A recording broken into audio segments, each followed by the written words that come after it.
கர்த்தருக்கு ஸ்தோத்திரம். காலை மன்னா. ஏன் கர்த்தாவே? மறைவானவைகள் நம்முடைய தேவனாகிய கர்த்தருக்கே உரியவைகள். உபாகமம் 29:29.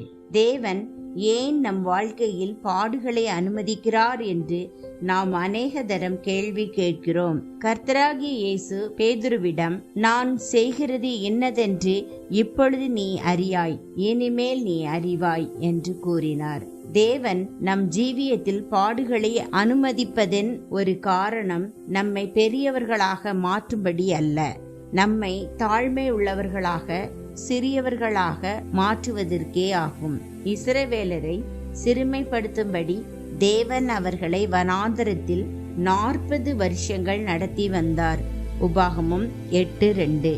உங்களை குறித்து யாராகிலும் தீமையாக பேசும்போது நீங்கள் கோபம் அடைவீர்களாயின் மனதில் புண்பட்டவர்களாக அந்த நபரை நேசிக்க கூடாதவர்களாய் இருப்பீர்களாயின் அது உங்களுடைய பெருமையின் நிமித்தமே ஆகும். ஒரு கோழி தன்னுடைய செட்டைகளின் கீழ் கோழி குஞ்சை மட்டுமே வைக்க முடியுமே அன்றி மற்றொரு கோழியை வைக்க முடியாது. நாம் சிறியவர்களாக மாறாத பட்சத்தில் தேவனால் நம்மை தம்முடைய செட்டைகளின் கீழ் வைக்க இயலாது. நாம் பறந்து போகிறோம், ஆதலால் நமக்கு கொம்புகளே இருக்கக்கூடாது. பறக்கிற எந்த ஒரு பறவைக்கும் கொம்பு இல்லை. ஆகவே நாம் தேவனோடு மனத்தாழ்மையாக நடப்போமாக. பாடுகள் நம்முடைய சுபாவம் மாறுதல் அடையவும் உதவி செய்கிறது.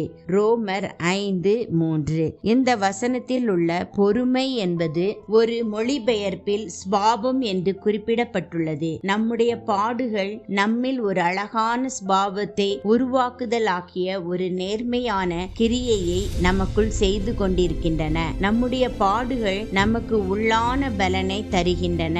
ஆகவே நம்முடைய தேவன் நம்மை வெறுப்பதினால் அல்ல, நம்மை நேசிப்பதினாலேயே நமக்கு பாடுகளை அனுமதிக்கிறார். நீங்கள் ஒரு இருண்ட குறுகலான வழி பாதையினூடாக சென்று கொண்டிருக்கலாம். ஆனால் அந்த இருண்ட குகையின் முடிவில் நீங்கள் ஒரு பெரிய வெளிச்சத்தை காண்பீர்கள். உங்களுடைய பாடுகளின் நிமித்தம் உங்களுடைய கிறிஸ்தவ ஜீவியத்தை நிறுத்திவிட வேண்டாம். முன்னேறி சென்று கொண்டே இருங்கள். பாடுகளை சந்தோஷமாக சகித்து முன்னேறி சென்ற பலரும் முடிவில் உண்மையாகவே ஆசீர்வதிக்கப்பட்டனர். பாடுபட விருப்பமற்றிருப்பவர்களுக்கு ஒரு நல்ல முடிவு இராது. சவுல் பாடுபட விரும்பவில்லை. ஒரு முறை கூட அவன் தேவனை துதிக்கவில்லை. ராஜாவாகிய தாவீது பாடுகளை சகித்தான். தன் பாடுகளிலும் தேவனை துதித்தான். ஆகவே அவனுடைய முடிவு மேன்மையானதாயிருந்தது. நம்முடைய ஜீவியத்தின் முடிவு மகிமையாக இருக்க வேண்டும்.